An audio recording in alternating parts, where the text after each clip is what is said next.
Noite a todos, pessoal, tudo bem? Me ouvem bem? Me veem? Todos estão bem? Beleza. Boa noite, galera. Só avisando aqui a todos, a aula está sendo gravada, tá? Depois eu vou disponibilizar também essa gravação, como eu fiz das outras. Eu mando para representante e quando a SAP estiver disponível, também vou colocar à disposição lá na SAP para vocês, caso queiram assistir novamente, para os alunos que não assistiram, né, que não conseguiram participar da aula de hoje, tá? Então, essa aula vai ficar à disposição de todos. Beleza, galera? Hoje a gente vai dar prosseguimento, então, ao nosso conteúdo. Na aula da semana passada, na última aula que nós tivemos de conteúdo, efetivamente, nós falamos sobre o Marco Civil da Internet. Na aula anterior, nós falamos sobre os contratos eletrônicos, né?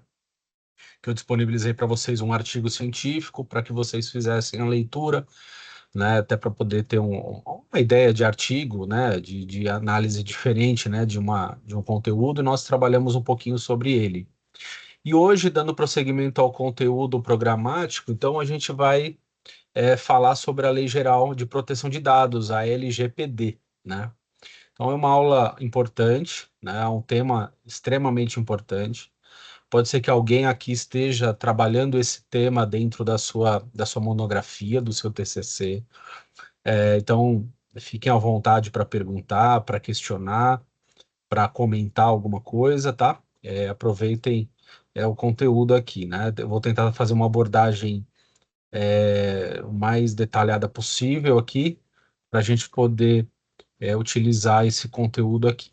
Ok, galera? Vamos lá, eu vou compartilhar aqui com vocês o conteúdo, a gente vai fazendo aquela mescla, de vez em quando eu vou fechando, tá, o conteúdo e volto para a câmera para poder explicar para vocês. Ok? Vamos lá. Então, galera, a primeira coisa que nós iremos tratar aqui na aula de hoje, a impressão que a gente tem é que o primeiro momento, né, que nós temos sobre proteção de dados no ordenamento jurídico seria a LGPD. E não é uma verdade, tá? Nós já tínhamos legislações, leis que tratavam sobre a proteção de dados. Óbvio que Opa, volta. Essa proteção de dados, ela não seria feita da mesma forma, né, como é feita, né, de uma forma tão mais detalhada na Lei Geral de Proteção de Dados, né? É natural que a Lei Geral a Lei Geral de Proteção de Dados ela traz com muito mais detalhes. Mas eu quis trazer aqui para vocês duas leis para a gente ter uma ideia de que já existia dentro do ordenamento jurídico a proteção desses dados, né? Vamos pensar na nomenclatura da Lei Geral de Proteção de Dados, né? A ideia é a proteção de dados. Obviamente, a gente está tratando aqui de questões na atualidade, né? De questões relacionadas ao ambiente cibernético, a questões ligadas à informática em si.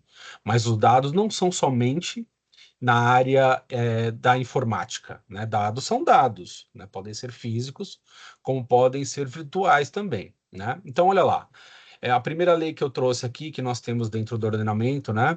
É a Lei 12.414 de 2011, e ela disciplina a formação e consulta a bancos de dados com informações de adimplemento de pessoas naturais ou pessoas jurídicas para a formação de histórico de crédito, né? Então é daqui que surgem aquelas ideias do score, né, que nós temos, se a pessoa é boa pagadora ou não, né? Enfim, nós já temos aqui a criação desse banco de dados, né, para que nós possamos fazer essa análise das informações relacionadas a crédito, adimplemento ou inadimplemento. Beleza? Lá em 2012 foi promulgada outra lei, a Lei 12.737, e aí já fala lá no direito criminal, né, no direito penal, que foi uma modificação no próprio Código Penal, né, que trouxe a ideia, a primeira vez, falando sobre delitos informáticos, lá em 2012, tá? Então ele trouxe algumas coisas interessantes, e aí eu trago aqui para nós analisarmos aqui de uma forma mais histórica e vocês poderem entender, né? Essa lei, ela introduziu o artigo 154A do Código Penal. Podem olhar lá o Código Penal que vocês vão encontrar. E o que diz agora o artigo 154A? Invadir dispositivo informático alheio, conectado ou não à rede de computadores, mediante violação indevida de mecanismo de segurança e com o fim de obter, adulterar ou destruir dados ou informações sem autorização expressa ou tácita do titular do dispositivo ou instalar vulnerabilidades para obter vantagem ilícita. Pena de detenção de 3 meses a 1 ano e multa. Aí vem o parágrafo primeiro, na mesma pena incorre quem produz, oferece, distribui, vende ou difunde dispositivo ou programa de computador com o intuito de permitir a prática da conduta definida no caput. Parágrafo segundo, aumenta-se a pena de 1/6 a 1/3 se da invasão resulta prejuízo econômico. E parágrafo terceiro, se da invasão resultar a obtenção de conteúdo de comunicações eletrônicas privadas, segredos comerciais ou industriais, informações sigilosas, assim definidas em lei, ou o controle remoto não autorizado do dispositivo invadido. Então percebam, galera, aqui que nós estamos diante já de uma introdução, efetivamente, né, no ordenamento jurídico relacionado à proteção daquilo que nós temos no ambiente informático, né? Lembre-se que dentro do direito penal, nós não consideramos como crime aquilo que a lei não imputa como crime, né? Como aquilo que a lei não determina como crime. Então é importante que o Código Penal traga essa tipificação com relação a esses atos, né, essas práticas, para que seja considerado como crime. E aí continua o parágrafo terceiro, né, que é a pena de reclusão de 6 meses a 2 anos e multa se a conduta não constitui crime mais grave.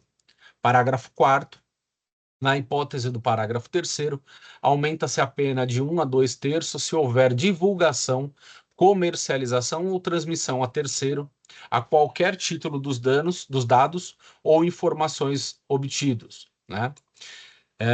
Aumenta-se a pena de 1/3 à metade se o crime for praticado contra presidente da República, governadores e prefeitos, presidente do Supremo Tribunal Federal, presidente da Câmara dos Deputados, do Senado Federal, da Assembleia Legislativa de Estado, Câmara Legislativa do Distrito Federal ou de Câmara Municipal ou dirigente máximo da administração direta e indireta federal, estadual, municipal ou do Distrito Federal. Então, percebam aqui que para o Código Penal, então, com a introdução dessa lei, se considera um crime muito mais grave quando se pratica contra entes públicos, né, contra pessoas públicas, obviamente, né, porque está tratando aqui de pessoas relativamente importantes dentro da nossa sociedade, né? Ok, galera? Então, aqui só para a gente ter uma ideia, né, uma ideia geral, que se trata, na verdade, do primeiro momento que nós temos no ordenamento jurídico a questão de proteção de dados, né, pessoais, né, da mesma forma como se trata a Lei Geral de Proteção de Dados que a gente vai trabalhar. Obviamente que a Lei Geral de Proteção de Dados é uma lei específica para isso, então ela vai ter muito mais detalhes, vai ter muito mais cuidado na proteção desses dados, com penas praticadas, né, para os agentes, enfim, ela traz muito mais, tem mais espaço até, né, para que se trabalhe, para que se tenha, então, a prevenção desse tipo, prevenção e punição, né, para esse tipo de ato praticado no ambiente cibernético ou não, né.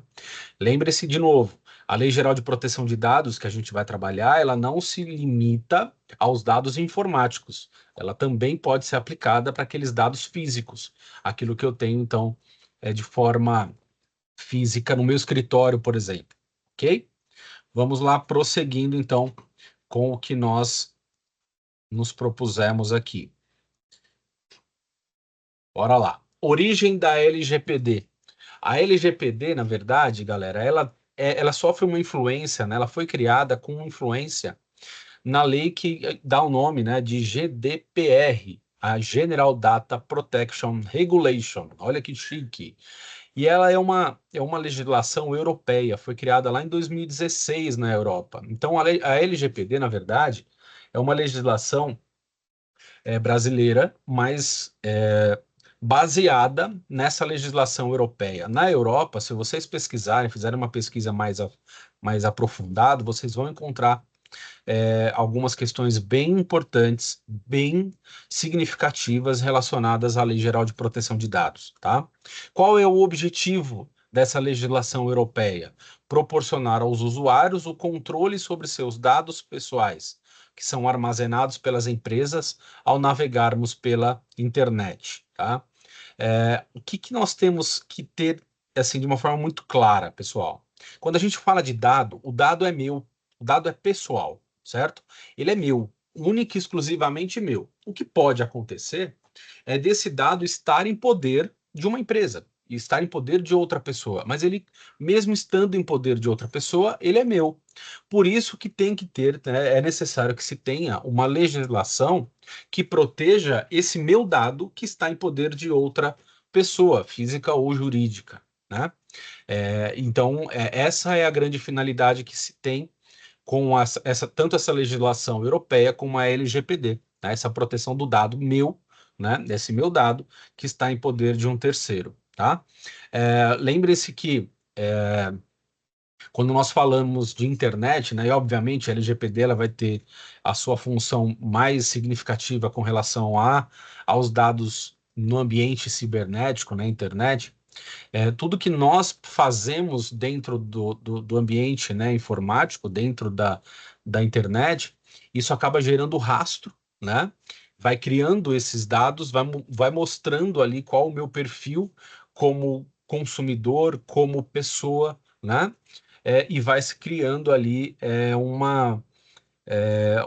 vai se demonstrando a minha característica. Isso pode ter valor para muita gente, né? Tanto que nós comentamos já em outras oportunidades, e falamos agora de novo, né? Que muitas vezes, quando você faz uma pesquisa na internet, por exemplo, você faz uma pesquisa num site de busca sobre determinado produto, aquilo começa a aparecer em outros lugares para você de uma forma natural. Por quê?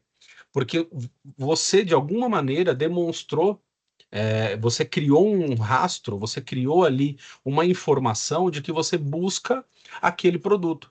Então, outros fornecedores vão tentar te mostrar aquele produto para que você possa adquirir deles, né? Possa comprar e possa consumir aquilo deles. Tudo isso está relacionado ao que nós estamos aqui tratando, tá? E aí, a ideia dessa lei europeia, e a LGPD também traz isso, é que eu posso ou não aceitar as ações dessas empresas. Tanto é que nós temos aqui, quando nós fazemos algum tipo de cadastro, alguma acesso a algum site, alguma coisa, nós temos que permitir algumas coisas, né? Permitir cookies, por exemplo. Quando você vai fazer a assinatura de um contrato que você tem que fornecer dados, em alguns casos, consta lá a informação de que você autoriza que aqueles dados sejam cedidos para parceiros, por exemplo, né? Então, para que tenha esse tratamento do dado, para que tenha essa transmissão do dado, por exemplo, para um parceiro meu, né?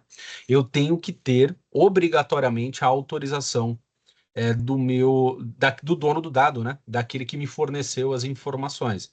Se eu não tenho essa autorização, eu não poderia fazer, então, essa comercialização. Então, o que que a LGPD faz, né? Ela busca a proteção, e essa lei europeia da mesma forma, tá? Ela busca a proteção de cookies, de informações pessoais, e-mail, endereço IP, dados de comportamento de navegação, registros médicos, dados biométricos e aqui, etc, né? Não coloquei aqui tudo, mas talvez aqui estejam as informações mais importantes. Cada coisa aqui, cada item desse tem a sua importância, a sua relevância, né? Para que eu proteja os meus dados. Talvez a sociedade ainda não tenha a noção da importância da preservação de seus dados, né?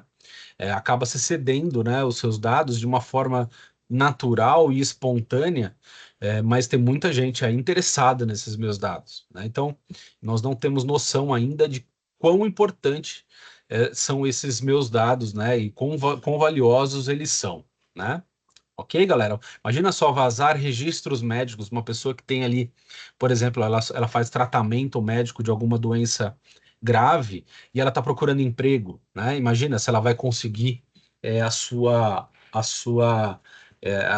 uma recolocação no mercado de trabalho, né? Se o empregador descobre isso, ou, por exemplo, se a pessoa tem passagem, né? Se ela tem algum antecedente criminal, eu não consigo ter esse tipo de informação de uma forma tão simples assim, né? Exatamente por isso, porque eu não posso retirar essa pessoa, né, da sociedade de uma forma a deixá-la à margem, né, da ressocialização. Então, eu não tenho como. Eu tenho, na verdade, que proteger essa informação da pessoa que já cumpriu a pena, por exemplo. Ok, galera? Só para contextualizar aqui a informação. Então, várias dessas empresas se adequaram à GDPR, desculpem, galera, trava-línguas aqui, né? Então, por exemplo, empresas que elas atuam, coloquei exemplos aqui, tá? Só exemplos, tem outras, milhares aqui de empresas, né? Mas empresas que elas atuam no segmento mundial, né, em todo o mundo, elas precisam se adequar a uma legislação é, uma legislação que seja basicamente única, né? Porque vocês imaginem só a dificuldade que é para uma empresa que ela atua em vários países do mundo ter que se adequar a uma legislação americana, uma legislação brasileira, uma legislação mexicana, uma legislação italiana, concordam? Então, é uma dificuldade muito grande para se adequar. Então, qual que é a grande ideia, né? O que se almeja nessa situação é que as legislações que protegem os dados pessoais sejam semelhantes, não vou dizer iguais, porque cada país, cada sociedade tem uma particularidade, mas que elas sejam muito semelhantes, né? Então, por isso que a nossa legislação, a LGPD, ela é muito próxima ao que diz a legislação europeia, né? Então, por exemplo, quando o Facebook, Instagram, Spotify, Google, empresas desse porte, né, se adequaram às leis da legislação europeia, né, das normas europeias com relação à proteção de dados, fica muito mais simples, né, de introduzir essas empresas dentro do cenário nacional, né? Então, quando nós aqui no Brasil, por exemplo, vamos criar uma legislação LGPD, a gente tem que buscar também, pensando numa questão econômica, né, buscar facilitar, desde que isso não nos prejudique, obviamente, né, mas facilitar que essas empresas venham para cá e atuem também no nosso cenário, né, no nosso cenário nacional, né, que elas não estejam em desacordo com a nossa legislação. Óbvio que a lei ela não é criada para as empresas, não é isso, né? Mas eu estou adequando também a uma realidade no cenário mundial, né? Então essas empresas, por exemplo, quando elas fazem a adequação europeia, eu busco também que elas estejam adequadas dentro do nosso ordenamento jurídico. E não, né, assim, se elas não estiverem incorporadas no nosso ordenamento, se elas não respeitarem os nossos regramentos aqui, elas não têm possibilidade de atuar dentro do nosso cenário, dentro do nosso mercado, ok? Nós vemos aí a grande discussão do momento, que é com relação ao X, né? O antigo Twitter, né, exatamente pela questão de infração à legislação, não especificamente a LGPD, mas a nossa legislação relacionada ao assunto aqui, né? Então, a questão aqui de dados pessoais, ela tem que proteger não só os dados nacionais, como estrangeiros também, né? Porque imaginem só, Facebook, imaginem a quantidade de dados que o Facebook, o Google, né? O grupo Meta possui, né, de informação, né? Quantos dados eles não armazenam de uma natureza mundial aqui, né, falando, né? Então é algo muito complexo, né? Eu tive até a experiência, compartilho aqui com vocês. Alguns dias atrás eu atendi no escritório um investigador de polícia que trabalha com crimes cibernéticos, né, com crimes virtuais. E ele estava investigando, né, uma pessoa e ele queria informações, né? Foi com ofício, enfim, tudo de forma legal. E queria informações sobre um cliente, né? Uma locação que a imobiliária que eu advogo, ela atua, né? Que ela administra. E, obviamente, a gente tem que fornecer, né, essas informações. E aí eu questionei como que chegava, né, esse tipo de situação, porque uma, era uma investigação pelo crime de pedofilia, né? É bárbaro, né? É triste, enfim. E aí ele me explicou, né? Compartilho com vocês aqui isso. Ele me explicou que na realidade o Facebook, né? Que ele fez? A denúncia veio através de Facebook. O Facebook ele faz a captura através de algoritmos e aí questões que nós do direito não entendemos, mas alguma questão ali relacionada aos filtros que são criados, né? E faz a captura ali de palavras-chave, de comportamentos, enfim, de algumas coisas. E aí o Facebook envia para a polícia brasileira para que se faça então a averiguação e faça um eventual investigação sobre o fato e verificar se realmente está acontecendo o crime ou não. Então, olha só que interessante, um crime praticado aqui no Brasil, ele é detectado em outro país, ele foi detectado lá nos Estados Unidos, e aí lá nos Estados Unidos que é feita a comunicação para o Brasil. O que eu estou querendo mostrar aqui para vocês e compartilhar? Que na realidade os nossos dados, eles não têm limite, né, de fronteira. Os nossos dados, eles estão aí na rede mundial, efetivamente, né? Então, eu posso ter o meu dispositivo de computador aqui invadido, os meus dados roubados de qualquer lugar do país, do mundo, né? Tanto que nós temos crimes praticados, né, de sequestros de dados, já ouviram falar? De pessoas que invadem computadores de empresas e aí, para que tenha a liberação do sistema, por exemplo, se cobra ali não sei quantos bitcoins, enfim, cobra-se lá um resgate para a liberação dos dados, né? E muitas das vezes, a maioria esmagadora das vezes, vai se verificar que essa pessoa, o criminoso, não está aqui no Brasil, né? Ele está em outro país, né? Normalmente lá no leste europeu, né? Está longe, super longe, né? Então, nós não temos limites aqui com relação a território nesse tipo de situação, né? Beleza, galera? Algum comentário? Vocês estão aí? Estão assistindo aqui ainda ou não? Só lembrando que é água que passarinho bebe, que eu daria tranquilamente ao meu filho, beleza? Legal. Antes que já falem o que tem aqui na minha água, é sempre água. Beleza. Então vocês estão aí, vamos prosseguir com a nossa matéria aqui. Deixa eu compartilhar de novo aqui o conteúdo. Bora lá. Aí vem, então, a Lei Geral de Proteção de Dados, né?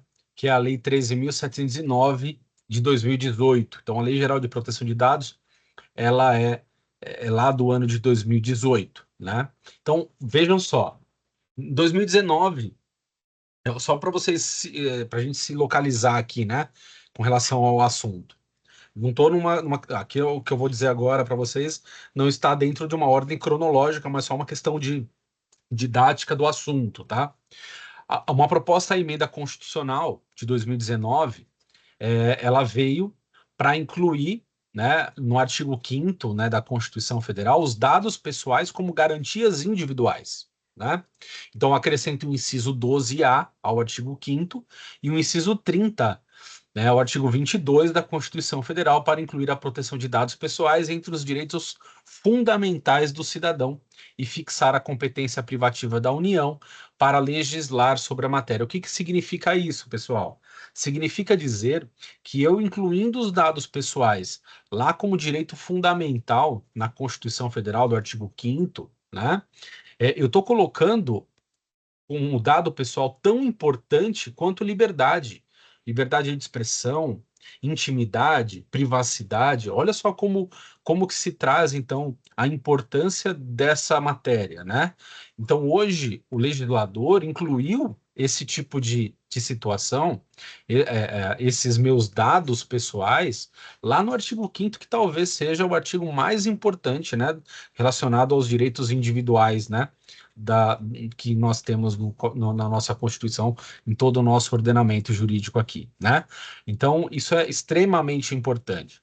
Lá no Marco Civil da Internet também temos, nós já vimos na aula anterior, é, o assunto que reconhece os dados pessoais como garantias individuais, né? Então, o Marco Civil trouxe, lá em 2014, ele trouxe esse reconhecimento dos dados pessoais como algo importante para o indivíduo.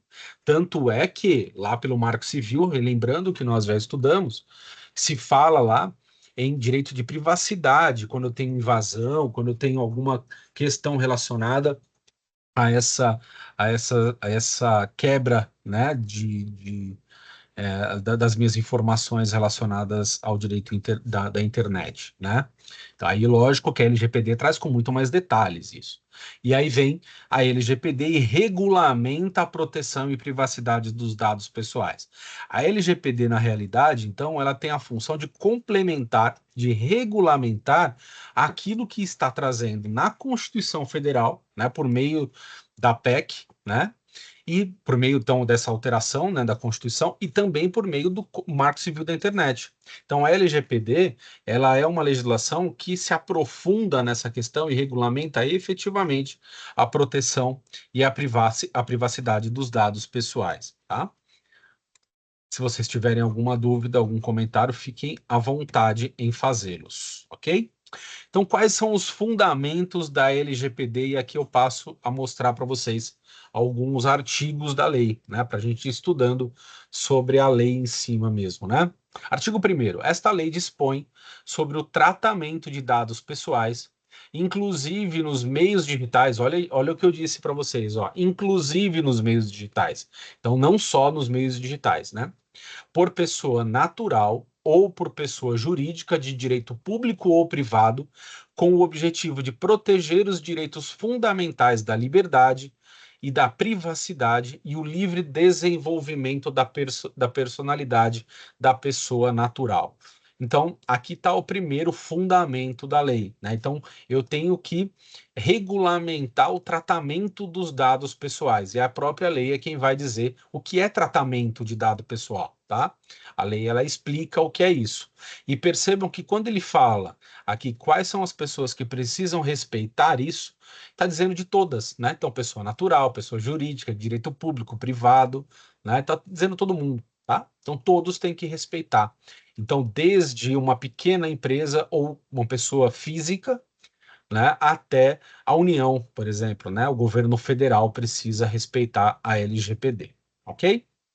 Aí vem o artigo 2º e traz com mais detalhes, né? A disciplina da proteção de dados pessoais tem como fundamentos, o respeito à privacidade. Então, esse é o primeiro objetivo, né? O primeiro fundamento, respeitar a privacidade das pessoas. 2, a autodeterminação informativa. O que significa autodeterminação informativa? Eu determino se eu quero ou não quero. Então, eu preciso ser informado o que vai ser feito com os meus dados, né? Qual a finalidade dos meus dados ali que estão sendo coletados, né? Então, eu tenho que ter essa noção. Obviamente, galera, a gente está dentro, já comentamos a respeito disso, que em muitos dos casos as pessoas não leem, né, os contratos, não leem aqueles termos de uso, aqueles que estão na internet à nossa disposição. Mas lá está escrito o que vai ser feito com os nossos dados, ok? Inciso 3, outro fundamento, a liberdade de expressão, de informação, de comunicação e de opinião. Galera, vamos lá. A internet, nós já falamos também, a internet é lugar para eu me expressar, é lugar para eu me informar e obter informação, de me comunicar e de opinar, né? O que eu não posso extrapolar esse meu direito, né? Então, como fundamento, eu tenho que proteger os meus dados, mesmo com a liberdade de expressão, de informação e tal. Ou seja, eu não posso utilizar a liberdade de expressão para, por exemplo, infringir os direitos pessoais de uma pessoa, né? De alguém, por exemplo, de divulgar um dado pessoal, né? De alguém, independente qual seja o motivo, ok? Então, eu tenho que ter sempre em mente que eu tenho a liberdade de expressão, de informação, de comunicação, de opinião, enfim, de tudo que está aqui. Mas eu tenho que proteger os dados pessoais de cada um. Inciso 4, a inviolabilidade da intimidade, da honra e da imagem. né? Mesmo os comentários, né? Então eu tenho que preservar a intimidade, honra e imagem de todos. 5, desenvolvimento econômico e tecnológico e a inovação. 6, a livre iniciativa, a livre concorrência e a defesa do consumidor. E 7, os direitos humanos, o livre desenvolvimento da personalidade, a dignidade e o exercício da cidadania pelas pessoas naturais. Então, esses são os fundamentos que a LGPD traz. Então, é isso que a LGPD vai buscar, né? De forma objetiva, né? Prosseguindo, vem o artigo 3º, e aí ela vai se explicar o que se trata, né, de tratamento. O artigo 3º diz: esta lei aplica-se a qualquer operação de tratamento realizada por pessoa natural ou por pessoa jurídica de direito público ou privado, independentemente do meio, do país de sua sede ou do país onde estejam localizados os dados, desde que. Beleza, galera? Então, para todo mundo, independente se está aqui ou não. 1. A operação de tratamento seja realizada no território nacional. Então, eu vou me utilizar da LGPD se alguma coisa aconteceu aqui. Por exemplo, se o meu dado é aqui. Independente se a empresa que está coletando os meus dados esteja operando aqui no Brasil, mas se os dados são meus, ela coletou aqui no Brasil, então ela precisa respeitar a LGPD. 2. A atividade de tratamento tenha por objetivo a oferta ou fornecimento de bens ou serviços ou o tratamento de dados de indivíduos localizados no território nacional. Então, aqui também vou me utilizar da LGPD, né? Caso esteja relacionado a bens ou serviços, né, relacionados a indivíduos aqui dentro do território nacional. Então, uma empresa internacional que não tem a sede no Brasil, mas está fornecendo serviços aqui para a gente, né? Eu localizei aqui pela internet. Ela precisa respeitar a LGPD brasileira também, certo?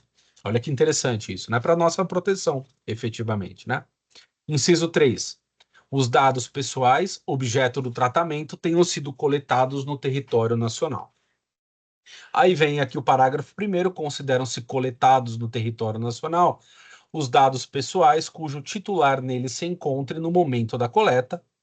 E parágrafo 2º, excetua-se do disposto no inciso 1 deste artigo o tratamento de dados previsto no inciso 4 do caput do artigo 4º, que daqui a pouco a gente vai verificar lá. Ok, galera? E aí vamos lá para o artigo 4º, para quando, em qual momento que essa lei não se trata. Quem não precisa respeitar e aplicar, então, essa lei da LGPD, né? Com relação ao tratamento de dados pessoais. Artigo 4 e a quarto, e aqui é importante. Esta lei não se aplica ao tratamento de dados pessoais. Realizado por pessoa natural para fins exclusivamente particulares e não econômicos. Então, quando eu obtenho dados para mim, e não divulgo para ninguém, fica só para mim, ok, certo? Porque eu não tive ali grandes danos, eu não tive a proliferação desses dados, eu não tive a divulgação disso. É para mim exclusivamente e não para ganhar dinheiro, certo? Só para informação. 2, e aí são os mais importantes. Realizado para fins exclusivamente jornalístico e artístico. Galera, vamos lá, jornalístico e artístico. Quando a gente fala de jornalístico e artístico, concordam que a divulgação de informações pelos jornais, pela mídia, é fundamental, né, na realidade, até por conta da liberdade de expressão e de informação da sociedade, né? É fundamental que todos nós tenhamos ciência dos fatos que acontecem, né, na nossa sociedade. Por exemplo, é importante que nós saibamos, né, e aqui eu não falo de político, né, a gente fala de política, né? É importante que nós saibamos situações, muitas vezes até pessoais, de candidatos. Concordam? Aqui estão tentando se eleger para cargos públicos. É importante que nós saibamos. Não estou falando de A ou de B aqui, mas eu quero saber, muitas vezes, até da vida pessoal, para eu saber se aquela pessoa, se as ideias daquela pessoa condizem com aquilo que eu penso. né? Então isso é fundamental, e por isso que não fere a LGPD, porque tem um fim, né, uma utilidade maior do que a proteção do indivíduo. Óbvio que isso tem que ter limite.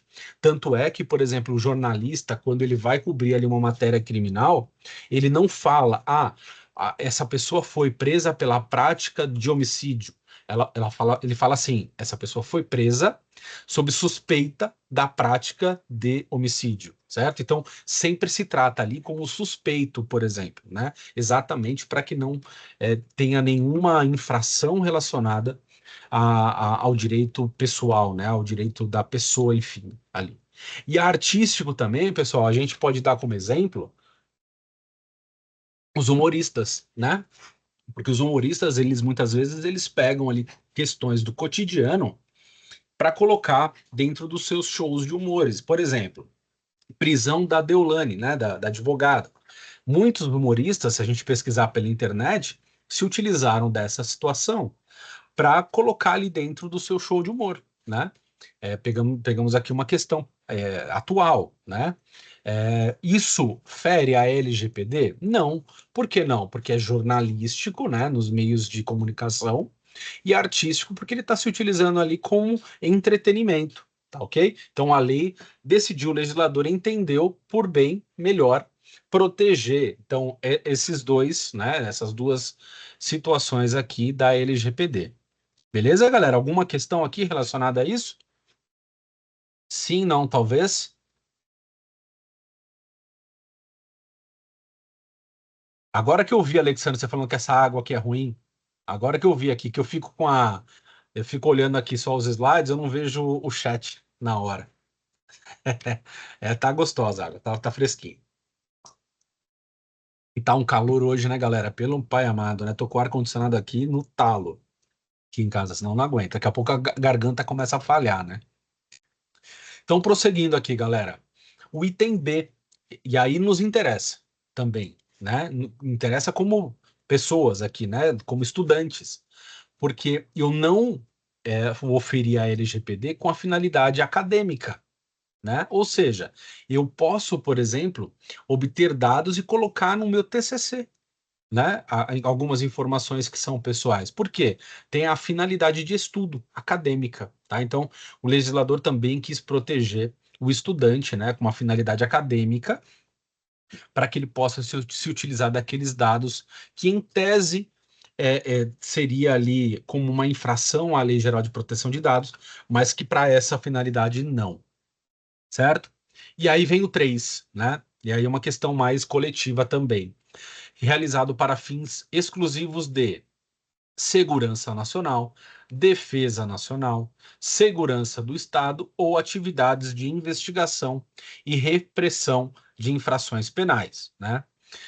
Ou quatro, inciso 4, provenientes de fora do território nacional e que não sejam objeto de comunicação, uso compartilhado de dados com agentes de tratamento brasileiros ou objeto de transferência internacional de dados com outro país, que não o dê proveniência, desde que o país de proveniência proporcione grau de proteção de dados pessoais adequado ao previsto nessa lei. Significa dizer, se nós temos uma questão aqui de conflito de normas brasileira com de outro país, se a prática aconteceu lá, certo? E a pessoa pode ser punida com a legislação estrangeira, ok para nossa lei. Por quê? Porque ele já vai ser julgado, já vai ser punido com base naquela outra lei também. Então, para a gente, ok. O importante é ele ser punido, né? Ele não pode ser duplamente punido. Mas se a lei de lá, né, for semelhante à nossa lei, ok. Então, por exemplo, se ele praticou um ato lá na Europa, a nossa legislação com a europeia, ela é semelhante, então tudo bem, não tem problema algum. Beleza? Se tiverem dúvidas, é só chamar. Conceitos da LGPD. E aqui também são questões importantes para que a gente possa entender. Deixa eu ver aqui, ó, a Kátia fez uma pergunta. Se alguém instalar um aplicativo espião em um celular de marido, irmão ou mulher, é crime. Fala aí, professora, lá, hein? É crime, não pode. tá? Esse tipo de aplicativo espião, você está coletando dados de outra pessoa com uma finalidade que não é uma finalidade lícita. Você está querendo espionar. O termo que você está utilizando realmente é de espionar, né? E você não está buscando um crime, né? Por exemplo, uma investigação criminal. Você está buscando ali, talvez, estou falando você, né? Mas só porque você fez a pergunta, mas a pessoa que instalou isso no celular do marido, por exemplo, da esposa, enfim, com a finalidade, na verdade, de buscar talvez uma traição, talvez, né? O que que a vítima pode fazer? Ela pode lavrar lá um boletim de ocorrência para deixar isso registrado e, eventualmente, ajuizar uma ação pedindo uma indenização por conta desses danos que foram causados pela coleta desses dados, tá, Kátia? Essa seria a medida cabível, tá? É diferente, galera, só aproveitando a pergunta da colega, é diferente, por exemplo, a vizinha foi vítima, né? Então, ela pode fazer isso. É considerado como crime isso, tá? O que que é diferente a situação aqui, ó, aproveitando a pergunta da colega? É diferente daqueles aplicativos que se instala no celular do filho, da filha, que é criança, por exemplo, que você vai monitorar por questão de segurança, efetivamente, né? Por que que eu estou dizendo que é diferente? Porque você está instalando no celular de uma criança, né? Então, ali, nós temos uma pessoa que ela é absolutamente incapaz ou relativamente incapaz, que depende do meu cuidado, né? Nesse caso aqui que a Kátia perguntou, não, né? Agora, quando eu instalo no celular do meu filho, por exemplo, aí eu estou cuidando de uma pessoa absolutamente incapaz ou relativamente incapaz que tem uma finalidade ali de segurança. Agora, na questão aqui que a Kátia está perguntando, que era para descobrir uma possível traição, isso fere sim a Lei Geral de Proteção de Dados. Beleza, Kátia? E todo mundo, né? Todo mundo que está aqui? Show de bola ou não? Interessante a pergunta, né? Fala para ela, explica para ela. E já passa o cartão. Tá? Beleza, galera? Qualquer coisa é só chamada. Imagina, Kátia, imagina. Vamos prosseguir. Conceitos da LGPD, galera. Os principais conceitos aqui, né? Que a lei ela nos traz. Vamos ver aqui. Artigo 5º da lei, né? Como todo bom artigo 5º, né? Vem lá algumas coisas interessantes. Artigo 5º. Para os fins desta lei, considera-se: 1. Dado pessoal. Aqui eu vou precisar de muita atenção de vocês. Prestem muita atenção aqui. Grifem, coloquem asterisco no caderno de vocês aí, no computador, pelo amor de Deus. Mas coloque lá, isso vai cair na prova, isso é importante. Olha lá, galera. Inciso 1. O que é dado pessoal? Informação relacionada à pessoa natural identificada ou identificável. Parei. Primeiro ponto. O Alexandre está falando quem fiscaliza a LGPD. Nós temos órgãos federais para fiscalização, tá, o Alexandre? Nós temos sim, a gente vai ver daqui a pouco aqui, tá? Tem órgãos fiscalizadores aqui. O que que acontece, galera? Ó, quando a gente fala de dados pessoais, eu estou falando de algo que identifica a pessoa, que é uma pessoa identificada ou identificável, que através de determinadas informações eu consigo chegar até aquele indivíduo. Vamos dar um exemplo aqui, para ficar claro? Isso não foi alcançado pela LGPD, o que eu vou falar agora, por conta do momento, né? Por conta do ano que isso aconteceu. Não existia LGPD ainda. Mas só para vocês entenderem uma situação. Imaginem só. Lembram do Rubinho Barrichello, o antigo corredor, né, que agora está lá no Stock Car, mas que corria na Fórmula 1, era piloto de Fórmula 1, e na época ele era piloto na Ferrari, certo? Rubinho Barrichello, então um alemãozinho, né, cabelo loirinho, pilotando um carro vermelho da Ferrari. E aí fizeram ali, ele tinha aquela brincadeira que sempre chegava em segundo lugar, por último, ele era tartaruga, né? Que tinha essa brincadeira na internet. Lembram-se disso ou não? Tô contando novidade aqui, né? Vocês lembram, né? Lembram. Acho que lembram. O que que acontece, galera? Teve uma propaganda, foi-se utilizado de uma propaganda na mídia, falando dessas empresas de entrega, né? E a ideia era que essa empresa seria rápida. Colocaram uma criança pequena, de 3, 4 anos de idade, Loirinha, com macacão vermelho, sem nada escrito, ok? Sentada num carrinho, tipo carrinho de kart, mas pequenininho assim, né? É vermelho, todo vermelho. Não falava em momento algum que era o Rubinho Barrichello, mas aí mostrando que essa empresa era mais rápida que ele, né? E aí o Rubinho Barrichello ajuizou uma ação, né? Pedindo ali direito de imagem. Não existia a LGPD até aquele momento. Mas se vocês concordam que, só para vocês entenderem o identificável que o inciso 1 aqui traz, vocês concordam que, naquele momento que o Rubinho era piloto de Fórmula 1 da Ferrari, né, que ele, talvez tenha sido o auge da carreira dele, uma empresa se utilizar de uma criança loirinha, com macacão vermelho, sentada num carro vermelho, e ainda na brincadeira de que ele sempre chega em segundo lugar, concordam que remete a uma pessoa? Que você consegue identificar uma pessoa ali, mesmo que não se fale o nome daquela pessoa, né? Então, é isso que trata o inciso 1, o identificável. Que através daquelas informações eu consiga chegar a uma pessoa. Eu consigo identificar aquele indivíduo. Show de bola, galera?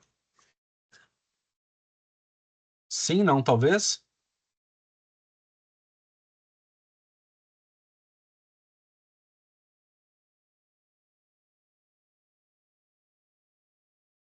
Beleza?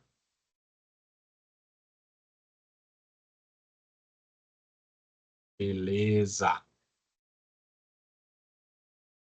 Show de bola. Então tá todo mundo aí, tá todo mundo entendendo. Só para não deixar o Alexandro, você não acabou esquecendo, tá, Alexandro, da pergunta que você me fez. Aqui no Brasil, a gente tem uma agência nacional que faz a fiscalização e a proteção dos nossos dados pessoais, tá?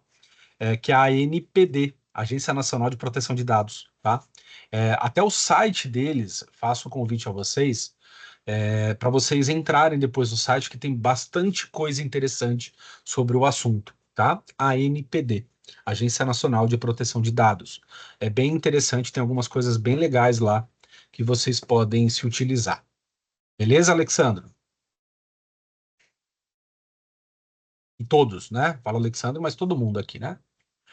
Vou prosseguir aqui, tá? Vamos seguindo. Deixa eu compartilhar a tela de novo. Inciso 2. E aqui eu quero importância, eu quero atenção. Dado pessoal sensível. Percebam que no inciso 1 fala de dado pessoal. Inciso 2 fala de dado pessoal sensível. Teve uma distinção aqui, né? Então, o que que é um dado pessoal sensível? É um dado pessoal sobre origem racial ou étnica, convicção religiosa, opinião política, filiação a sindicato ou a organização de caráter religioso, filosófico ou político, dado referente à saúde ou à vida sexual, dado genético ou biométrico, quando vinculado a uma pessoa natural. Pessoal, olha que importante. Olha só qual é a importância disso. Imagina, Alexandre, qualquer coisa é só perguntar aqui. Olha só qual que é a importância. Por que que é relevante que nós entendamos o que que é dado pessoal e o que é dado pessoal sensível? No caso de vazamento de dado pessoal, nós temos um problema. No caso de vazamento de dados pessoal sensível, nós temos um problema elevado à 10ª potência, tá? Tem um problema enorme aqui, beleza? Ou seja, se eu tive um dado pessoal vazado, eu tenho direito à indenização. Agora, se eu tive um dado pessoal sensível vazado, eu tenho um direito a uma indenização muito maior. Tudo bem ou não? É muito mais delicado quando se há aqui uma questão de relacionado ao direito ao dado pessoal sensível. É muito mais complexo, tá? O que que acontece? Não é da Constituição, não, Simone, é da LGPD, tá? Lei Geral de Proteção de Dados. O que que acontece, galera? Só é considerado, e aqui é uma grande discussão, tá? Hoje, nós temos a ideia de que só é considerado como dado pessoal sensível aquilo que está no inciso 2 do artigo 5º da LGPD, tá ok? Então, só é dado sensível aquilo que está expresso no inciso 2. Agora, cuidado, galera, é a discussão sempre daquilo que é do que é um rol taxativo, um rol exemplificativo, né? A gente está falando aqui de um rol taxativo, mas eu não diria que ele é imutável, ok? Eu não diria que ele é imutável. A nossa jurisprudência entende que é taxativo hoje, mas nada impede que amanhã tenha um outro assunto que possa ser incluído no inciso 2. Mas a nossa jurisprudência entende que é dado sensível somente o que está no inciso 2. Ficou claro isso para vocês? Então, só pode ser considerado como dado sensível aquilo que está relacionado ao inciso 2. Vamos ver novamente, porque isso é importante. Dado pessoal sensível é dado pessoal sobre origem racial ou étnica, convicção religiosa, opinião política, filiação a sindicato ou a organização de caráter religioso, filosófico ou político, dado referente à saúde ou à vida sexual, dado genético ou biométrico, quando vinculado a uma pessoa natural. Isso é dado pessoal sensível. O que não estiverem aqui do inciso 2 é dado pessoal. Show de bola, galera? Ficou muito claro isso para vocês?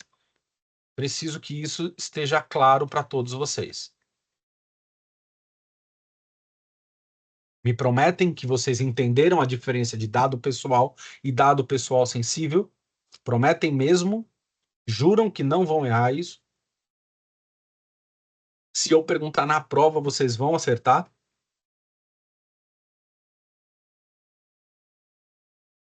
Tá gravado, hein? Olha lá. Beleza? Então vamos lá, vamos seguindo. Banco de dados. Eu fui pulando aqui alguns incisos, tá, pessoal? Estou colocando só alguns mais importantes com relação a conceitos. Então tá 1, 2, 4, não é porque eu errei, não, tá? É porque eu pulei mesmo, só para a gente colocar os mais importantes, que senão a gente vai ficar aqui um tempão lendo, né? Só o artigo 5º. Inciso 4. O que é banco de dados? Conjunto estruturado de dados pessoais estabelecido em um ou em vários locais, em suporte eletrônico ou físico. Perceba então, banco de dados, ele pode ser eletrônico ou não, tá ok? Então, onde eu armazeno os dados pessoais ou sensíveis, ok? Ele pode ser eletrônico ou físico, pode ser aquele arquivo do escritório que você coloca as pastas, né? Isso é um banco de dados. Quem é o titular do dado? Né? Pessoa natural a quem se referem os dados pessoais, que são objeto de tratamento. Então, o dado é meu, pode estar em poder de uma empresa. Agora, ele continua sendo meu, em poder de uma empresa, certo? E aí diz lá o inciso 6, quem é o controlador, pessoa natural ou jurídica, de direito público ou privado, a quem competem as decisões referentes ao tratamento de dados pessoais. O que vai se fazer com relação aos dados. Inciso 7, operador, pessoa natural ou jurídica de direito público ou privado, que realiza o tratamento de dados pessoais em nome do controlador. 10, e aqui é importante, tratamento. O que é tratamento? Porque a gente está falando, o tratamento do dado pessoal. Tratamento. E o que é tratamento? Toda operação realizada com dados pessoais, como as que se referem à coleta, produção, recepção, classificação, utilização, acesso, reprodução, transmissão, distribuição, processamento, arquivamento, armazenamento, eliminação, avaliação ou controle da informação, modificação, comunicação, transferência, difusão ou extração. Ufa! Tudo isso é tratamento, ok?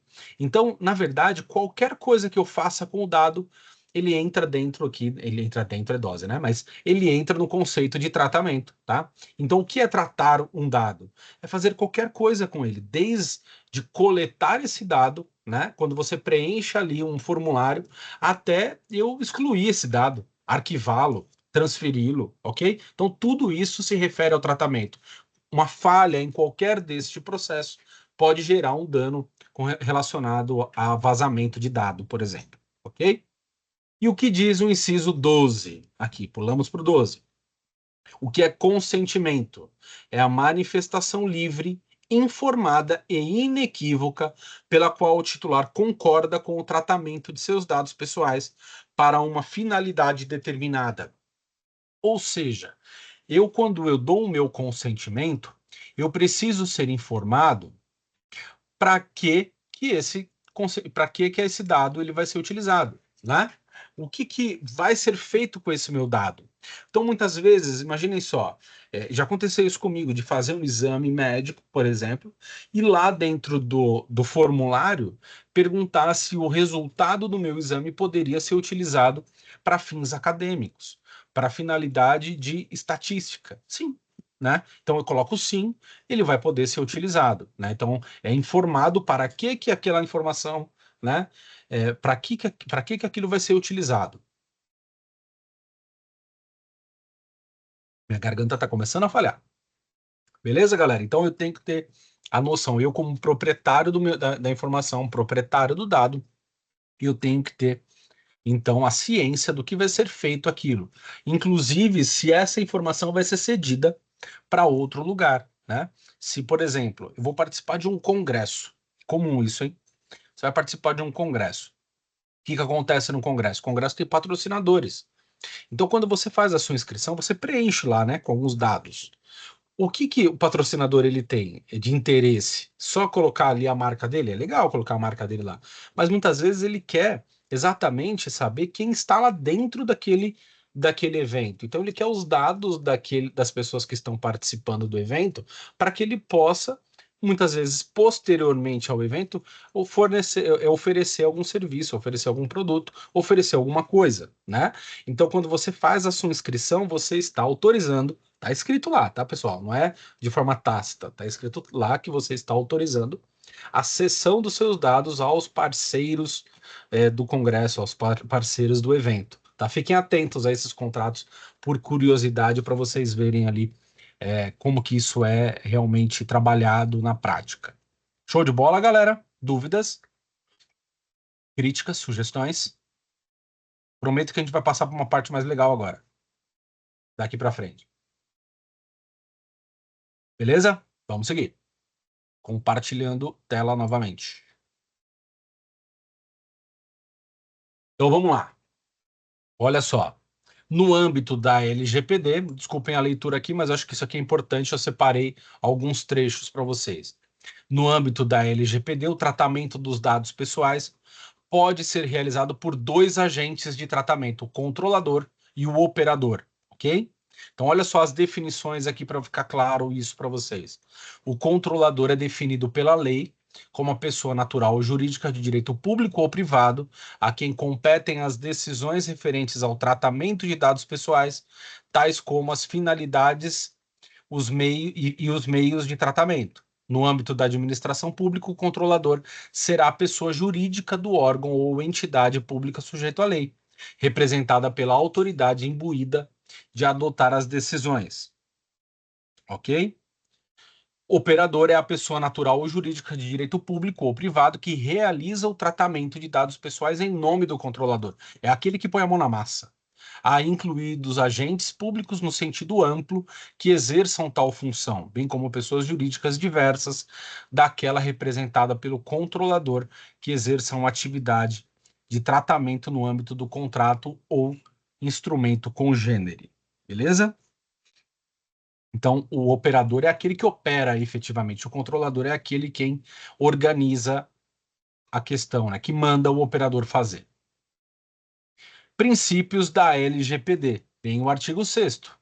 As atividades de tratamento de dados pessoais deverão observar a boa-fé. Então, o primeiro princípio já é a boa-fé, já está aqui no caput.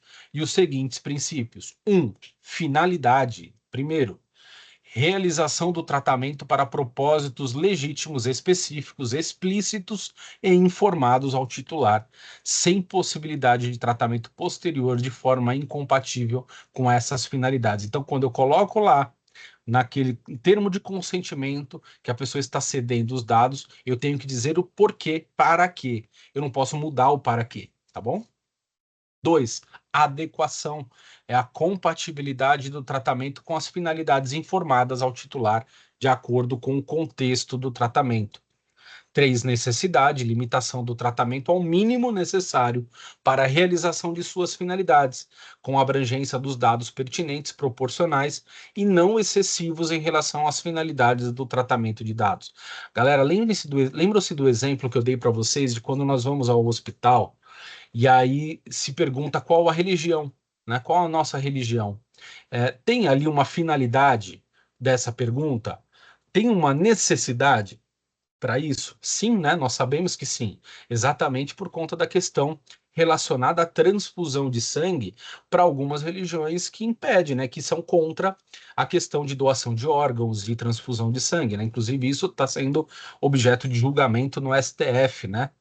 Foi inclusive julgamento, lá teve uma punição na Espanha, salvo engano, relacionado a uma transfusão realizada com uma pessoa testemunha de Jeová, né? Então, é por isso que tem que ter. Então, eu tenho que obter esse dado, eu tenho que ter essa informação. Lembre-se que esse é um dado sensível, né? Relacionado à religião. Então, eu tenho que ter esse dado. O hospital tem que ter essa informação, é obrigado a ter, né? E para que isso? Exatamente para ter essa finalidade de se vai ter transfusão de sangue, por exemplo, ou não, ok? Inciso 4, livre acesso, garantia aos titulares de consulta facilitada e gratuita sobre a forma e a duração do tratamento, bem como sobre a integralidade de seus dados pessoais. Eu quero saber quais são os dados que tal empresa tem de mim, né? Quais são os meus dados que estão em poder daquela empresa. Eu tenho que ter esse direito de livre acesso e gratuito. 5, qualidade dos dados. Parece piada, né? Isso que eu estou contando aqui, né? Mas enfim, 5. Qualidade dos dados. Garantia aos titulares de exatidão, clareza, relevância e atualização dos dados, de acordo com a necessidade e para o cumprimento da finalidade de seu tratamento. Ou seja, eles têm que retratar a realidade, os meus dados. Se tiver alguma coisa errada, eu posso pedir para corrigir, por exemplo, os meus dados, né? 6. Transparência é a garantia aos titulares de informações claras, precisas e facilmente acessíveis sobre a realização do tratamento e os respectivos agentes de tratamento, observados os segredos comercial e industrial. 7. Segurança, utilização de medidas técnicas e administrativas aptas a proteger os dados pessoais de acessos não autorizados e de situações acidentais ou ilícitas de destruição, perda, alteração, comunicação ou difusão. Pessoal, a segurança, a prevenção aqui que nós vamos ver agora, são questões muito importantes para aqueles que detêm os dados, né? Porque eu preciso ter segurança e prevenir para que esses dados não sejam vazados, não sejam compartilhados de forma indevida, né?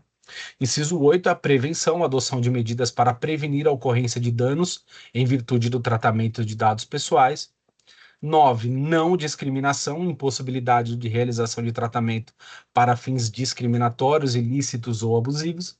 E 10, a responsabilização e prestação de contas, demonstração pelo agente da adoção de medidas eficazes e capazes de comprovar a observância e o cumprimento das normas de proteção de dados pessoais, inclusive da eficácia dessas medidas. Galera, não precisa decorar isso, tá? Pelo amor de Deus. São várias coisas aqui, não quero que vocês decorem. Eu estou só mencionando aqui, trazendo na lei, para vocês terem ciência e conhecimento disso. Mas tá na lei, né? Então é só consultar a lei que vocês vão encontrar aqui o que vocês vão buscar, inclusive na prática, né? Então a gente não precisa ficar decorando nada, nenhum desses conceitos. Óbvio que algumas coisas a gente precisa entender. Por exemplo, a diferença de dado pessoal e dado pessoal sensível. Estou repetindo bastante isso, né? Deve ser muito importante. De a gente falar da finalidade, da necessidade, enfim, né? Essas questões, então, acaba sendo natural de se entender, mas não precisa ter tudo de forma decorada aqui, né? Pelo amor de Deus. Agora vamos para uma parte mais prática, né? O que são violações de dados, né? Porque a gente está falando o que é dado, tal, o que é tratamento, parte mais conceitual, mas o que é violação desses dados, né? Quando geraria, por exemplo, o direito a uma indenização ou dever de responsabilização, né, daquele que trata o dado, né? Então vamos colocar aqui algumas situações, né? Então, uma violação da segurança que provoque de modo acidental ou ilícito, pode ser acidental, hein? A destruição, a perda, a alteração, a divulgação ou acesso não autorizados a dados pessoais transmitidos, conservados ou sujeitos a qualquer outro tipo de tratamento. Então, violação da segurança, certo? Então, tive lá destruição, perda, alteração, divulgação. Não, normalmente, divulgação talvez seja o mais prejudicial, né? Mas simples fato de ter-se ali o acesso, né, já poderia gerar, em tese, aqui a questão de indenização, de responsabilização, embora nós vamos ver, mas já dando spoiler aqui para o final da aula, nós vamos verificar aqui decisões judiciais que tratam sobre esse assunto, tá?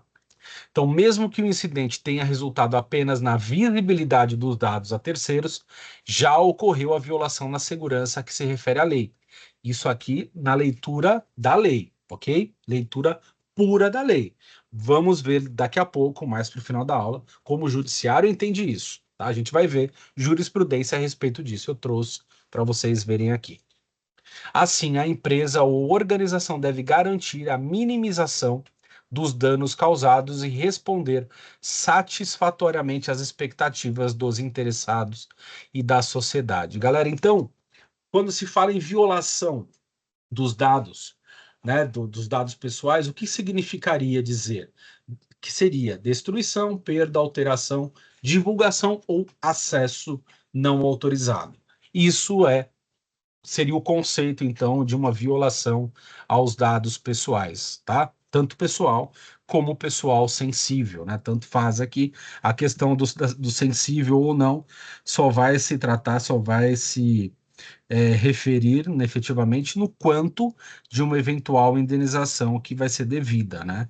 Porque eu já falei para vocês que se for uma indenização relacionada aos dados pessoais sensíveis, isso vai gerar uma indenização muito maior. Aí eu trouxe alguns casos aqui para vocês, para exemplificar, né, como que se trata com relação à LGPD. Alguns casos bem famosos, né? A Netshoes, lá em 2018, teve um vazamento de dados, né? E ela foi condenada ao pagamento de R$ 500 mil pelo vazamento de dados de 2 milhões de clientes. Dados, não dados sensíveis, dados. Até porque a Netshoes não vai ter dados sensíveis, né? Aqueles dados que a lei diz. Cuidado, galera. Número de cartão de crédito não é dado sensível, com base no que diz a lei, né? É dado pessoal. Dado sensível é lá relacionado à raça, etnia, sexualidade, enfim, né? Religiões, essas coisas, tá? Então, em janeiro de 2018, o Ministério Público constatou que o incidente de segurança comprometeu dados pessoais como nome, CPF, e-mail, data de nascimento e histórico de compras de clientes da empresa. Então, teve esse vazamento de dados e a empresa foi condenada a pagar R$ 500 mil.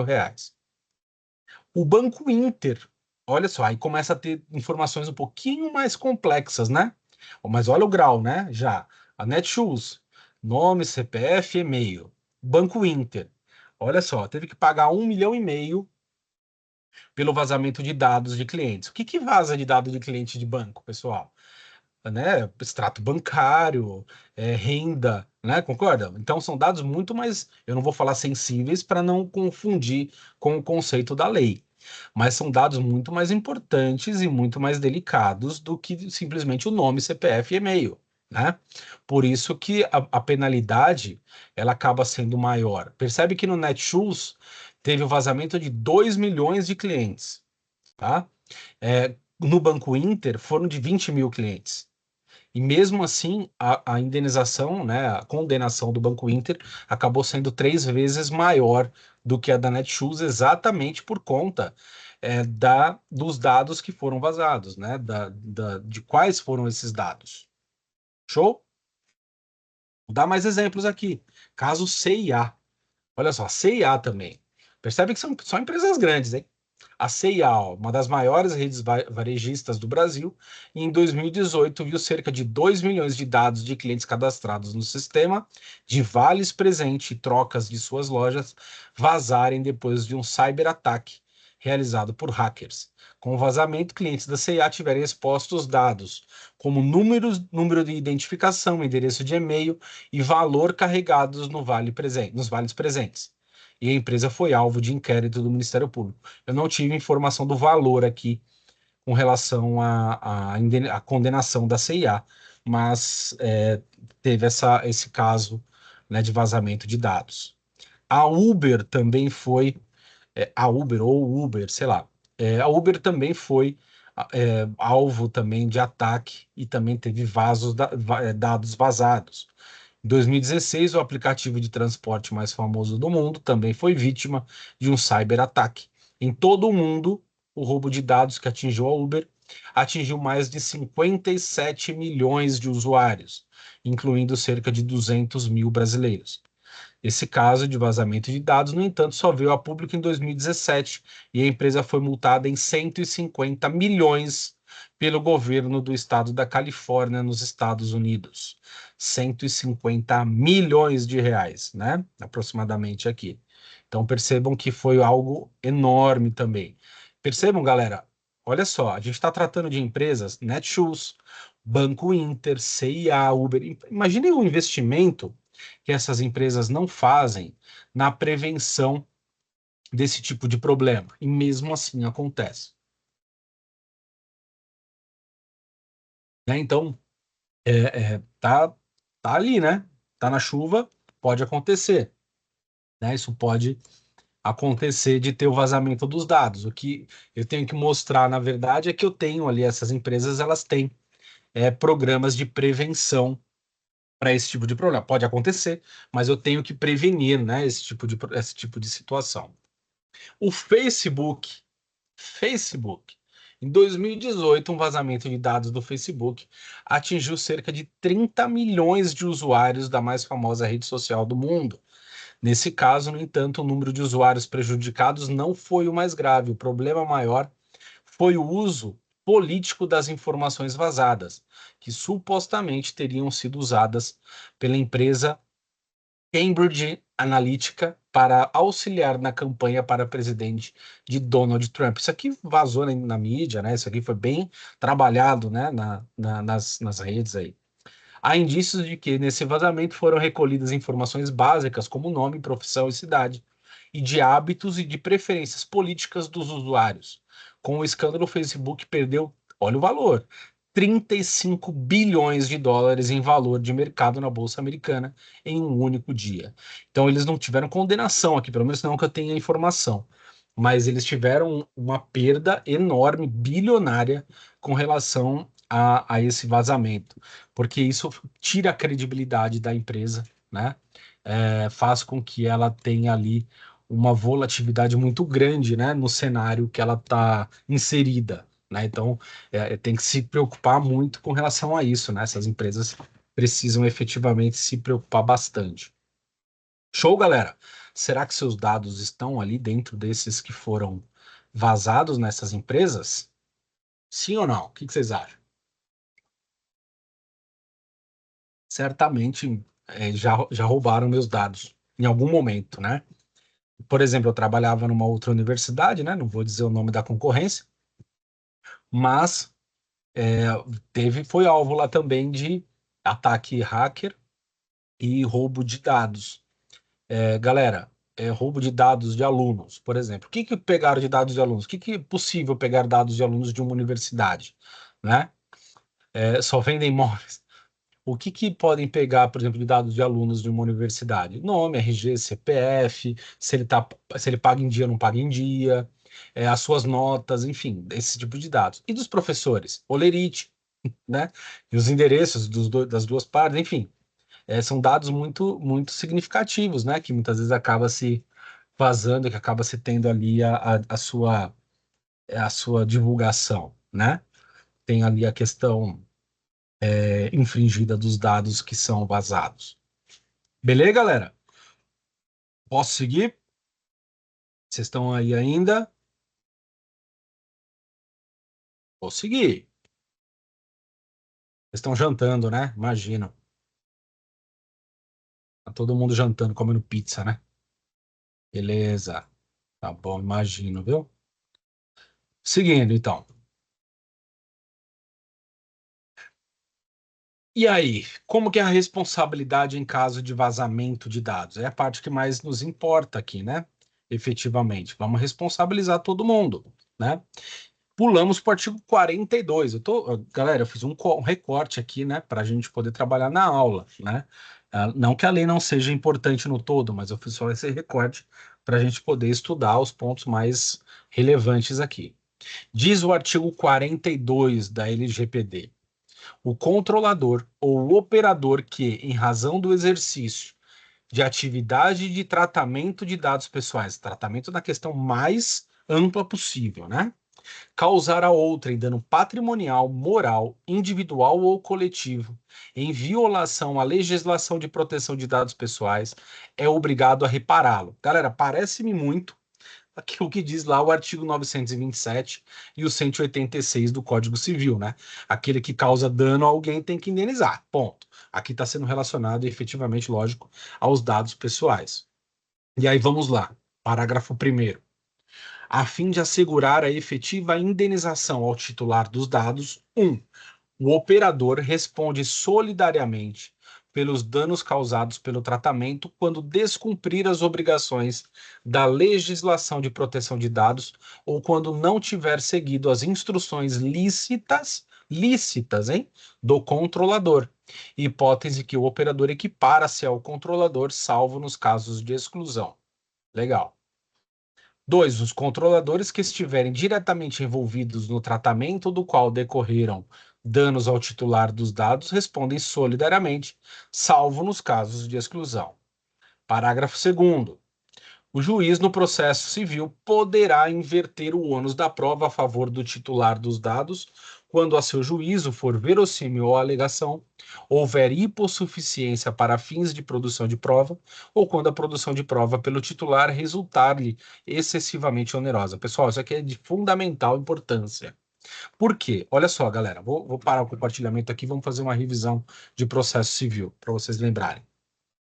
Quando a gente fala de processo civil, quem tem o ônus da prova? Quem prova é aquele que está alegando, né? Então, eu, na petição inicial, eu já preciso provar aquilo que eu estou alegando. Então, se eu falo que você fez, eu tenho que provar que você fez, ok? É isso. É a mesma coisa no direito penal, né? Se eu estou acusando alguém pelo crime de alguma coisa, eu tenho que provar que ela praticou aquele crime, né? Para que ela seja condenada pela prática do crime. Algumas situações, eu tenho a inversão do ônus da prova. O que é a inversão do ônus da prova? A inversão do ônus da prova é exatamente fazer com que a outra parte, o réu do processo, prove que não fez, certo? Isso acontece em algumas situações que eu tenho uma desproporção, o desequilíbrio na balança. Lembra-se da balança da deusa Têmis, né? Quando eu tenho um desequilíbrio na justiça. Então, se eu tenho uma parte hipossuficiente da outra, eu preciso de alguma maneira voltar a esse equilíbrio.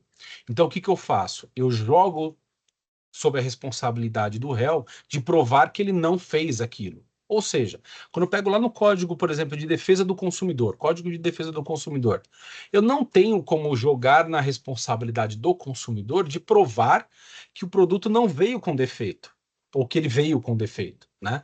Então eu tenho que fazer com que o fornecedor prove que ele não veio com defeito. Vamos imaginar aqui, eu comprei um carro. Como eu, consumidor, vou provar que o câmbio do carro tem defeito, né? Então, eu preciso colocar sob a responsabilidade do fornecedor que ele prove que não tem defeito, certo? Porque muitas vezes sai caro, eu não tenho condições, né? Técnicas ou financeiras para fazer essa prova. Tudo bem? Estamos juntos aqui? Algumas leis trazem essa inversão do ônus da prova. Código de Defesa do Consumidor traz quase como regra, não é regra, mas traz quase como regra. A CLT, na legislação trabalhista, também traz quase como regra essa questão. E aqui no Código Civil, Código de Processo Civil, nós temos, salvo engano, eu não sou bom de decorar número de artigo, mas salvo engano, lá no artigo 330, se eu não me engano, fala do inversão do ônus da prova em situações gerais no Código, na área civil. E aqui, quando a gente fala da LGPD, eu precisava trazer isso, né? O legislador precisaria trazer isso, dessa inversão do ônus da prova. Por quê, pessoal? Como eu dono do dado, por exemplo, que está na mão de um banco, vou provar que vazou o dado, que o banco não fez aquilo que deveria fazer. Eu não tenho condições técnicas de brigar, por exemplo, vou dar dos exemplos que eu dei com o Facebook ali, para mostrar que eles fizeram tudo que eles não fizeram o que deveriam fazer para proteger o meu dado, né? Então, o que o legislador ele faz? Ele joga sob a responsabilidade do Facebook, por exemplo, de provar que ele adota medidas de segurança para que os dados não sejam vazados, para que não tenha prejuízo para aqueles donos dos dados. Entenderam? Isso ficou claro para vocês? Então, é uma ferramenta importante para processo, né? Porque senão inviabilizaria, muitas vezes, a responsabilização desses agentes, né? Tanto do operador quanto do controlador. Porque o dono do dado não teria como provar que teve a infração, que teve o problema relacionado a esses dados. Tudo bem, galera? Ficou claro isso para vocês? Prometem? Vou seguir, hein? Beleza. Vocês estão aí, estão falando que sim, sim, então vou seguir. Show. Então vamos lá. Parágrafo 3º. As ações de reparação de danos. Deixa eu compartilhar a tela de novo, que eu não pus para compartilhar. Desculpem. Vamos lá, peraí. Volta. Parágrafo 3º. As ações de reparação por danos coletivos, que tenham por objeto a responsabilização nos termos do caput deste artigo, podem ser exercidas coletivamente em juízo, observado o disposto na legislação pertinente. Ou seja, nós todos podemos ajuizar uma ação conjunta contra o operador ou controlador, né? Não precisa ter 50 ações, né? Pode ser uma ação com 50 autores. Parágrafo 4º. Aquele que reparar o dano ao titular tem direito de regresso contra os demais responsáveis na medida da sua participação no evento danoso. Beleza, né? Então eu vou poder responsabilizar individualmente. Lembre-se que eles têm responsabilidade solidária em muitos casos, né? Então eu cobro de um, depois ele que vá em ação de regresso cobrar dos demais. Show? Seguindo, jurisprudência. Agora vamos para a parte prática para a gente verificar. Olha lá. O STJ, decisão do STJ. Então, e aqui eu estou indo já para a parte final da nossa aula, tá? Compartilhamento de informações de bancos de dados exige notificação prévia ao consumidor. Se vocês pesquisarem no site do STJ, vocês vão encontrar uma notícia do STJ que faz vinculação a uma decisão, tá? Do STJ. Então, olha lá, para a terceira turma do STJ, do Superior Tribunal de Justiça, o fato de as informações serem fornecidas pelo consumidor no ato de uma compra ou até mesmo divulgadas em redes sociais não afasta a responsabilidade do gestor do banco de dados de previamente comunicar o seu compartilhamento. Não é porque eu estou comprando na empresa que eu estou autorizando o compartilhamento dos meus dados, ok? Eu estou comprando um produto, eu não estou fornecendo os meus dados para isso, beleza?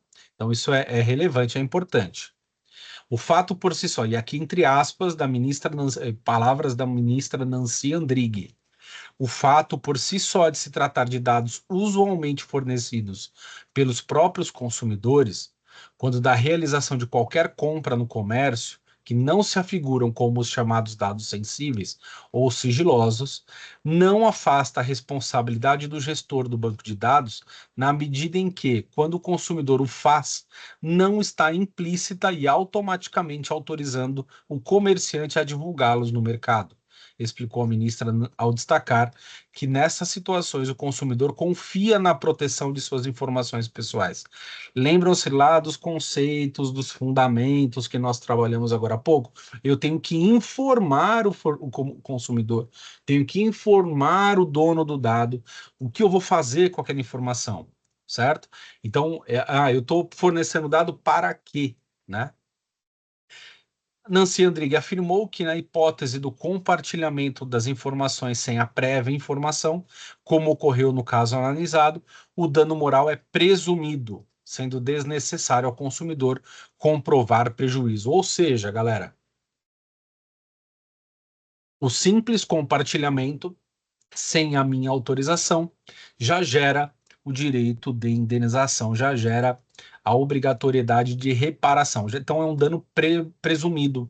Eu não preciso provar o prejuízo em si, tá? Porque lembram-se, quando a gente fala de responsabilidade civil, eu tenho que provar o prejuízo, né? Exatamente para quantificar a questão da indenização, né? Então, bati o carro, eu tenho que provar quanto que ficou o conserto do carro, né? Para que tenha uma indenização. Aqui, eu não preciso provar que houve o prejuízo.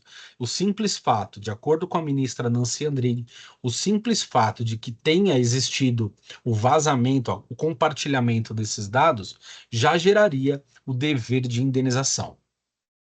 Concordam ou não concordam com isso? Qual a opinião de vocês? Concordam ou não? Simplesmente compartilhou os dados sem a minha autorização, deve indenizar? Sim, não, talvez, depende do dado, não sei, né? Sim, se ela diz sim. Eu gosto dessa ministra também. Essa ministra ela é bem coerente, vou usar esse termo, né? Eu gosto dela porque ela é bem coerente. Prosseguindo aqui, vamos lá. Tem mais coisa para a gente ver. Olha lá uma decisão do Tribunal de Justiça do Estado de São Paulo, certo?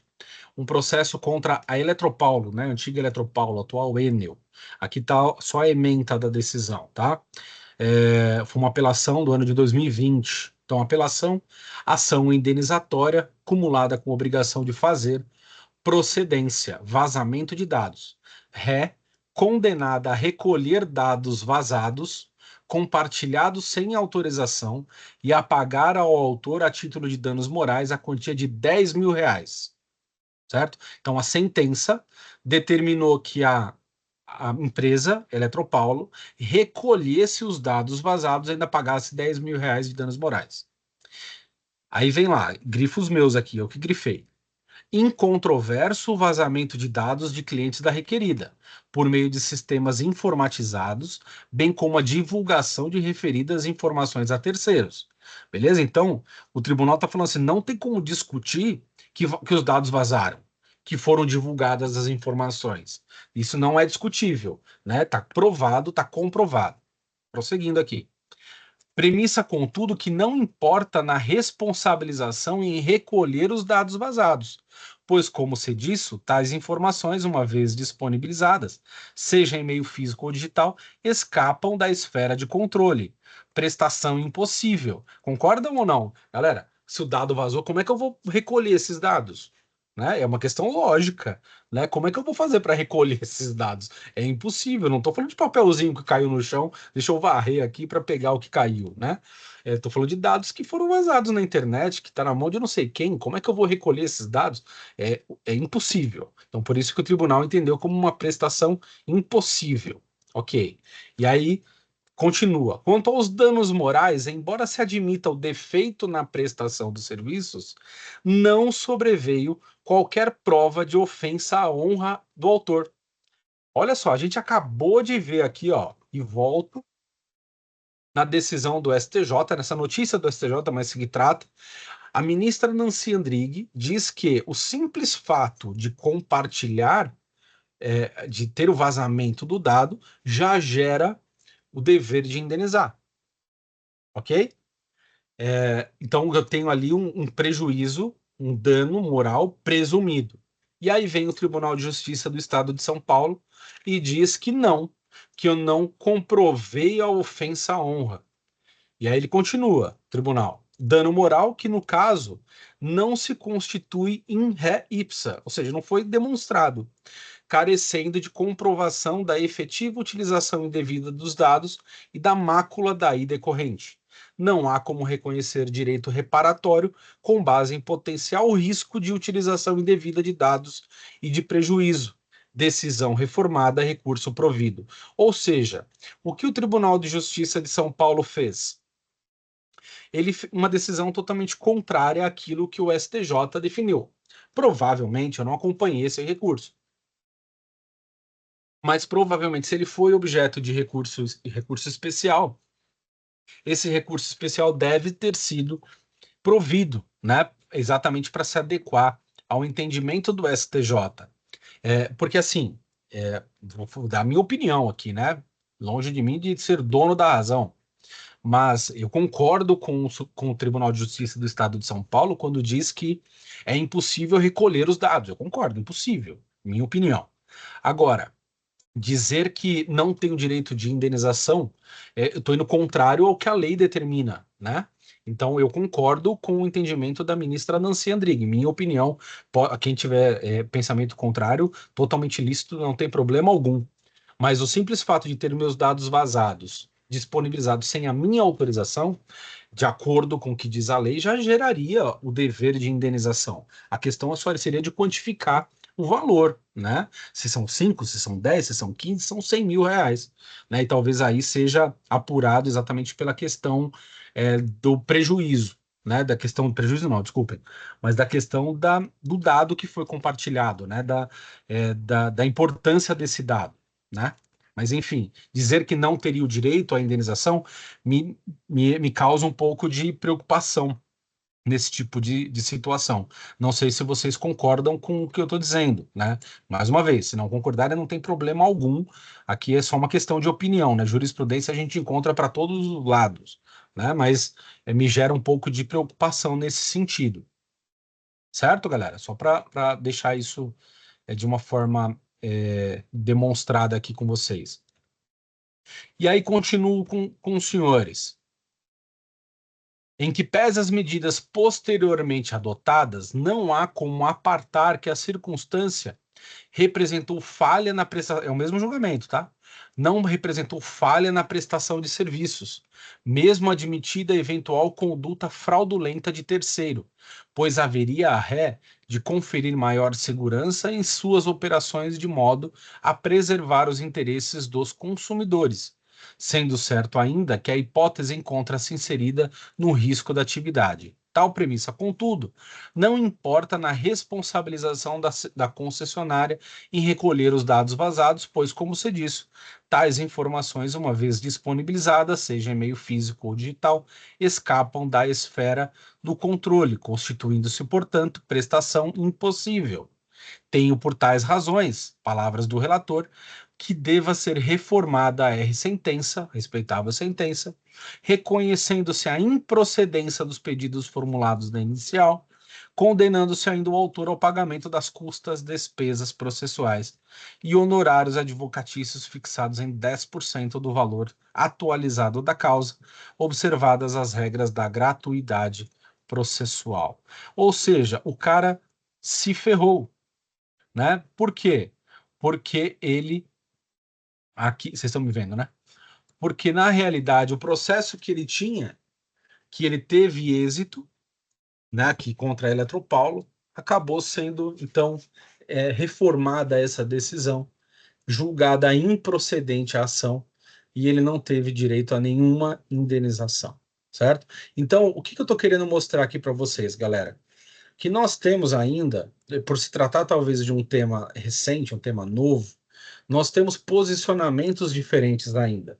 Que a tendência é que ele vai se consolidando, a matéria vai se consolidando, um assunto ele vai se consolidando dentro do direito. E aí vai se gerando talvez uma maior segurança jurídica, né? Porque quando eu tenho decisões conflitantes dessa forma, acaba se tendo uma insegurança, concordam? Então, a tendência é que vá se gerando uma certa segurança com o passar do tempo. Até com relação a profissionais mais habilitados. Não tô fazendo crítica aqui aos desembargadores do Tribunal de São Paulo nesse sentido, não. Mas até nós, advogados, estudantes, nós estamos aprendendo a estudar esse assunto. É um assunto que muitas das empresas não se adequaram ainda às normas da LGPD. Né, que não se adequaram, que não se preocupam com a segurança em tentar impedir, né, por exemplo, ataques para roubos de dados e informações nesse sentido, né? Então, é algo que se tem que se adequar, efetivamente. A sociedade ainda precisa se adequar e, com o tempo, as decisões judiciais elas vêm de uma forma mais consolidada e mais pacífica, talvez, tá? Agora, o que vocês precisam, na verdade, ao meu ponto de vista, entender com relação à responsabilização. A lei e o STJ vêm entendendo que o simples fato de ter vazamento de dados gera sim um dever de indenização. Pode acontecer no intervalo aí de uma decisão de primeira instância ou até dos tribunais estaduais de se encontrar uma decisão divergente, né? Mas que por meio de recurso especial talvez isso seja corrigido, né? E aí a tendência, novamente, é que essa posição acaba sendo prevalecida dentro do ordenamento. Ok, galera? Dúvidas? Críticas? Sugestões?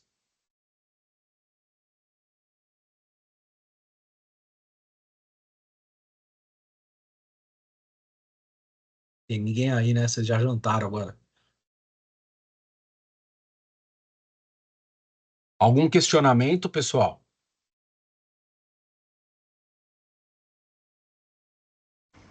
Tudo certo, professor. Obrigado. Segue o barco. Beleza. Então tá bom.